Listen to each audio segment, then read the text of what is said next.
Hello అందరికీ welcome back to my channel Salma Nabi natural talks. ఈ రోజు మీ ముందుకు ఒక మంచి రెసిపీ తోటి మళ్ళీ మీ ముందుకు వచ్చేసాను. కార్తీక మాసంలో నాన్ వెజ్ తినరు కాబట్టి నేను చెప్పే విధంగా ఈ ఆనపకాయ పులుసుని చేసుకుని తింటే గనక నాన్ వెజ్ కి ధీటుగా ఉంటుంది, చాలా టేస్టీగా ఉంటుంది.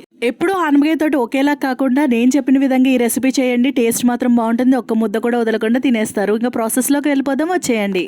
ముందుగా ఒక మీడియం సైజ్ ఆనపకాయని ముక్కలుగా కోసుకుని పక్కన పెట్టుకోవాలి. అలాగే ఒక టమాటాను కూడా ముక్కలు కోసం పక్కన పెట్టుకోవాలి. 2 పచ్చిమిర్చి చీలికలను కూడా ముక్కలు. దీంట్లో 3 ఉల్లిపాయలు అనేవి తీసుకుని వాటిని ముక్కలుగా కోసుకుని మిక్సీలో వేసుకుని పేస్ట్ లాగా ముద్దలాగా చేసుకోవాలి. ఇప్పుడు గ్యాస్ ఆన్ చేసుకుని ఒక కడాయి పెట్టుకుని దాంట్లో ఆయిల్ వేసుకుని ఆయిల్ హీట్ అయిన తర్వాత దాంట్లో జీలకర్ర కొంచెం ఆవాలు కూడా వేసుకుని మంచిగా ఫ్రై చేసుకోవాలి. ఆవాలు జీలకర్ర చిటపటలాడిన తర్వాత మంచిగా ఒకసారి మిక్స్ చేసుకున్న తర్వాత మనం ముందుగానే ఉల్లిపాయని పేస్ట్ చేసి పక్కన పెట్టుకున్నాం కదా, ఆ పేస్ట్ని ఇందులో వేసుకోవాలి. ఉల్లిపాయని ముక్కలుగా కాకుండా ఇలా పేస్ట్ చేసుకుని వేసుకుంటే కర్రీలో టేస్ట్ చాలా బాగుంటుంది. ఇలా మొత్తం పేస్ట్ అంతా వేసేసుకొని మంచిగా ఫ్రై చేసుకోవాలి.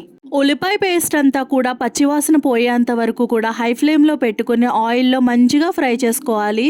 ఈ ఉల్లిపాయ పేస్ట్ అనేది కొంచెం రంగు మారిన తర్వాత దోరగా ఫ్రై అయిన తర్వాత దీంట్లోకి నేను 2 పచ్చిమిర్చి తీసుకున్నాను. ఆ చీలికలు తీసుకుని ఆ పచ్చిమిర్చిని దీంట్లో వేసుకోవాలి. పచ్చిమిర్చి కూడా దీంట్లో యాడ్ చేసేసుకుని మంచిగా ఫ్రై అయ్యేంత వరకు బాగా ఫ్రై చేసుకోవాలి. తర్వాత దీంట్లోకి ఒక టమాటా తీసుకున్నాను. ఆ టమాటా చిన్న పీసెస్ కింద కట్ చేసుకున్నాను. ఆ టమాటా ముక్కలు కూడా దీంట్లో వేసేసుకుని మంచిగా ఫ్రై చేసుకోవాలి. ఉల్లిపాయ టమాటా అంతా కూడా మంచిగా మగ్గిపోయేలాగా బాగా ఫ్రై చేసుకోవాలి ఇదంతా. ఇప్పుడు దీంట్లో ఒక 1/2 టీ స్పూన్ అల్లం వెల్లుల్లిపాయ పేస్ట్ కూడా వేసుకుని మంచిగా మిక్స్ చేసుకుని మంచిగా ఫ్రై చేసుకోవాలి. అల్లం వెల్లుల్లిపాయ పేస్ట్ వేసాక దీని స్మెల్ అయితే అదిరిపోతుంది అనమాట. దీంట్లో ఇప్పుడు 1/2 టీ స్పూన్ పసుపు కూడా యాడ్ చేసుకోవాలి. అలాగే మీ రుచికి తగినంత సాల్ట్ వేసుకోండి. నేను ఇక్కడ కళ్ళుప్పు వేసుకుంటున్నాను. 1 టీ స్పూన్ కళ్ళుప్పు వేసుకున్నాను. 2 టీ స్పూన్ల కారం కూడా యాడ్ చేసుకోండి. కారం అనేది మీ స్పైసీ తగినట్టు యాడ్ చేసుకోండి. నేను ఇక్కడ 2 టీ స్పూన్లు యాడ్ చేసుకుంటున్నాను. మొత్తం అంతా కూడా బాగా మిక్స్ అయ్యేలాగా గరిటెతోటి బాగా మిక్స్ చేసుకోవాలి. మసాలాలన్నీ కలిసేలాగా మంచిగా మిక్స్ చేసుకుని ఫ్రై అవనివ్వాలి.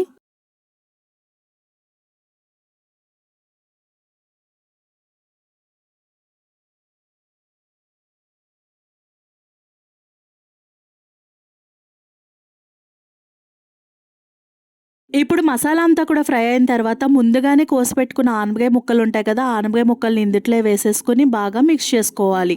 ఆనపకాయ ముక్కలన్నీ కూడా అందుట్లో వేసేసుకున్న తర్వాత గరిటె పట్టుకుని మొత్తం అన్నీ కూడా మిక్స్ అయ్యేలాగా బాగా తిప్పుకోవాలి.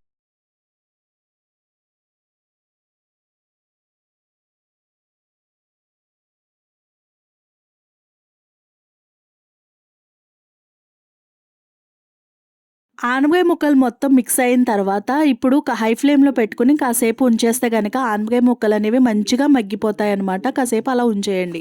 ఒక 5 మినిట్స్ తర్వాత ఆనపకాయ ముక్కలు అనేవి కూడా మంచిగా మగ్గిపోతాయి. మగ్గిపోయిన తర్వాత దీంట్లో ఒక నిమ్మకాయ సైజ్ అంతా చింతపండు నానబెట్టుకుని ఆ గుజ్జును తీసుకుని పులుసు వేసుకోవాలి. చింతపండు పులుసు తీసేసుకుని ఆ పులుసు కూడా దీంట్లో వేసేసుకోవాలి. ఎంతవరకు అంటే కనుక ముక్క ములిగేంత వరకు కూడా ఈ పులుసు అనేది యాడ్ చేసుకోవాలి. యాడ్ చేసుకుని మంచిగా తిప్పుకోవాలి.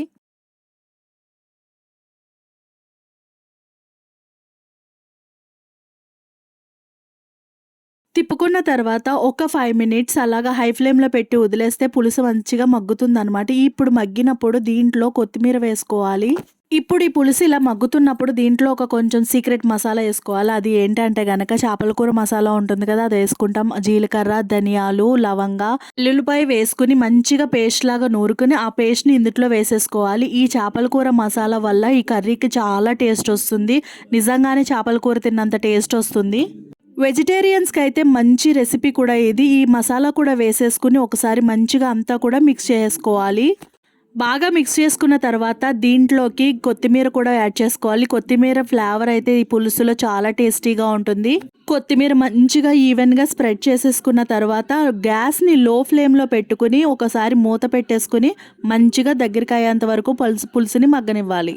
ఏంటో ఇవాళ వాయిస్ ఓవర్ ఇస్తూ ఉంటుంటే అసలు ఇంట్రెస్ట్ లేకుండా అనిపిస్తుంది. ఏంటో మూడ్ ఆఫ్లో ఉంది అసలు. 10 మినిట్స్లో సిమ్ టు మీడియం ఫ్లేమ్లో పెట్టుకుని పులుసును ఉడకబెట్టేసుకుంటే గనక మంచిగా ముక్కంతా కూడా దగ్గరికి అయిపోయి ఉడికిపోయి మెత్తగా ఉడికిపోయి మంచిగా పులుసు అనేది రెడీ అవుతుంది. అంతేనండి, ఎంతో సింపుల్గా ఈ పులుసుని రెడీ చేసుకోవచ్చు. ఆనగ పులుసుని వేడి వేడి అన్నంలో ఈ ఆనపకాయ పులుసు వేసుకుని తింటే మాత్రం చేపల కూరని ధీటుగా ఉంటుంది అనమాట. అంత టేస్టీగా ఉంటుంది. తప్పకుండా ఈ ఆనపకాయ పులుసుని మీ ఇంట్లో ట్రై చేసి ఎలా ఉందో కామెంట్ చేయండి. ఎవరైతే నా వీడియోని కొత్తగా చూస్తున్నారో ప్లీజ్ సబ్స్క్రైబ్ చేసుకోండి. ఎవరైతే సబ్స్క్రైబ్ చేసుకున్నారో థ్యాంక్ యూ సో మచ్. మరెన్నో వీడియోస్తో మీ ముందుకు వస్తాను. ప్లీజ్ సబ్స్క్రైబ్ చేయండి, లైక్ చేయండి. This is Salma signing off. Tata, బాబాయ్.